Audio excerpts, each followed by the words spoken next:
his successor as acting. So when they asked me that morning after my trial was dismissed for governmental misconduct that offends the sense of justice, the reporters said, well, what are you planning to do now? And I said, well, I've been in court for 4.5 months, and I don't think I'm ready to go cold turkey, so maybe I'll attend other people's trials for a while. But that was a joke. My wife wouldn't have let me go near a courtroom at that point. So now, interestingly, of course, on the one hand, the warrantless wiretap has become clearly illegal under FISA, but it's happening, and the president is admitting that it's happening and isn't doing anything about it. And just as they couldn't find the records in the FBI files, though they were in the White House, of my wiretap,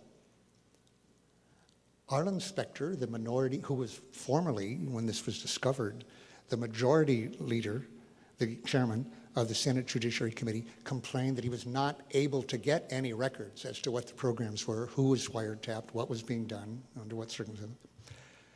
Neither he nor the now majority leader, the new one, the Democrat, has been able to get those records, so they have asked for them. And as I say, they've had no hearings, which is very like complicity in a straight overthrow of the Fourth Amendment. Well, as I say, you learn about it when you've lost it, more or less. Fifth Amendment, my understanding is a major purpose of that, which the layman, including me earlier, was not too clear on. Why are you allowed to remain silent? Remember, it came to my mind just a few months ago when I was being arrested in Crawford for the second time with Cindy Sheehan. And we had been demonstrating out where the president had to pass in the same ditch that Cindy Sheehan had occupied a year earlier. And at that time, it wasn't illegal, but this district in Texas had now passed a new law exclusive to this particular district where the president's ranch happened to be, that the roadway extended into the ditch and beyond where we were sitting. We were on the road, after all, although I've obstructed a lot of roads, but I didn't think I was obstructing that road. And the judge, the magistrate there said, you have a right, and we'd been saying, stop the war, stop violence, so get out, with signs that he couldn't miss in his bubble, his usual bubble, because he had to drive by that thing and go anywhere. One could say that was a right of petition and get in the First Amendment. But the judge says, you have a right to remain silent, and it made me think, gee, we weren't fighting for that right. we were fighting for the right not to remain silent, actually.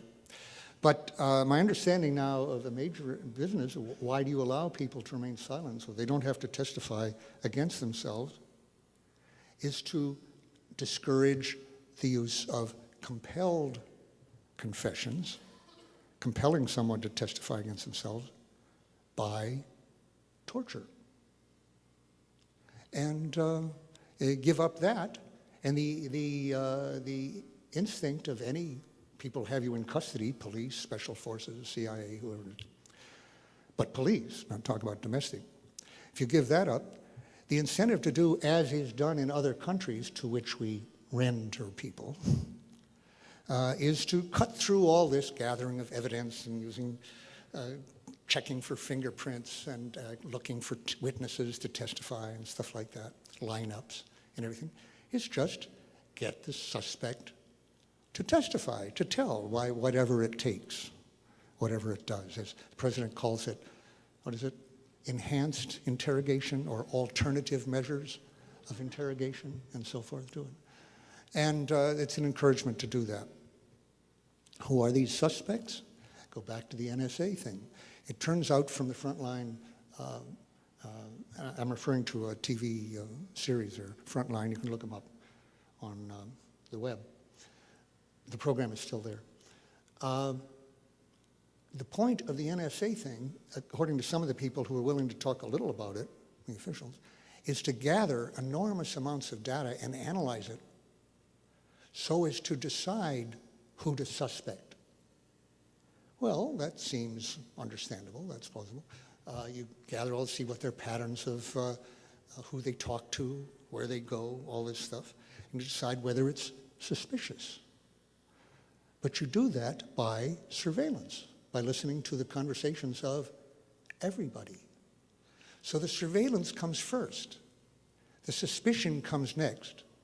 And when you have the suspicion, which is very far from proof, it's far from reasonable cause, by the way. That's where the officials in a sense, oh, it's not really reasonable cause anymore, probable cause, it's just reason.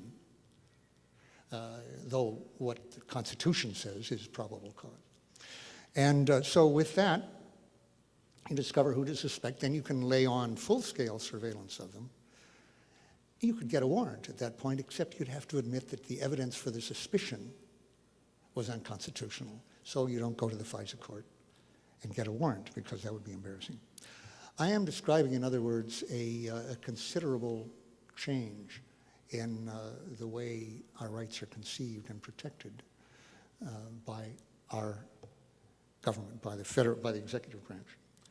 Now, a number of things that were done against me during my trial by a group called the White House Plumbers, so-called because they were supposed to stop leaks, called themselves the Plumbers, working for the White House, an ex-FBI and ex-CIA guy and officials above them, included, as you heard in the introduction, a warrantless, needless to say, burglary, search and entry, Fourth Amendment here again, of my former psychoanalyst office, looking for files, an invasion of my civil rights, property, and of course the psychoanalyst.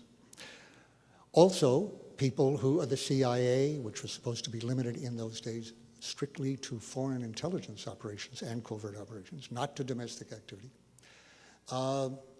had done psychological profiles on me. The first thing they'd done on an American citizen, they'd done profiles on Castro and Sadat, Nasser, various other people, various Soviet leaders.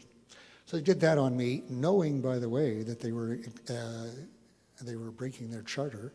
So that was, they were told, had to be super, super secret.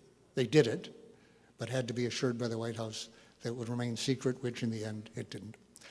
The CIA had provided disguises and other equipment for the break-in to my psychiatrist's office. So here was this domestic use. As I say, I was overheard. Also, a dozen former or current CIA assets, quote, Cuban Americans, were brought up from Miami on May 3rd, 1972, with orders to, quote, incapacitate Daniel Ellsberg totally. And I remember when their prosecutor told me after my trial, during Watergate, that line, and I said, well, what does that mean? Kill me? And he said, the orders were to incapacitate you totally. He said, but you have to understand, these guys never use the word kill. You know, neutralize with extreme prejudice, terminate with extreme prejudice, remember that? The Special Forces murder case, and other words like that, neutralize. Well, he thought that they did mean to kill me for other reasons we may or may not have time to go into. I don't think they did mean to kill me. I don't know. But indeed, to put me out of action, to silence me till after the mining of Haiphong, which I was predicting, and which they thought I might have documents showing. I did, to some extent, have documents showing that they had planned this from the very beginning of the Nixon administration, the mining of Haiphong. It wasn't just an ad hoc response to an offensive. So they're worried about what I might turn up with. Actually, a number of people here have asked me, what were the plumbers about? You know, why did they do all this stuff? And really, very few people have understood that. At the time, you couldn't. Now you can. For one thing, I've become friends of Egil Krogh, who's a very good guy who was rehabilitated by prison, actually, but actually who saw the light before he went to prison, just before, after he'd been indicted, and pled guilty for very good reasons, that he recognized that he had been violating civil liberties of other citizens, that he had been violating the Constitution.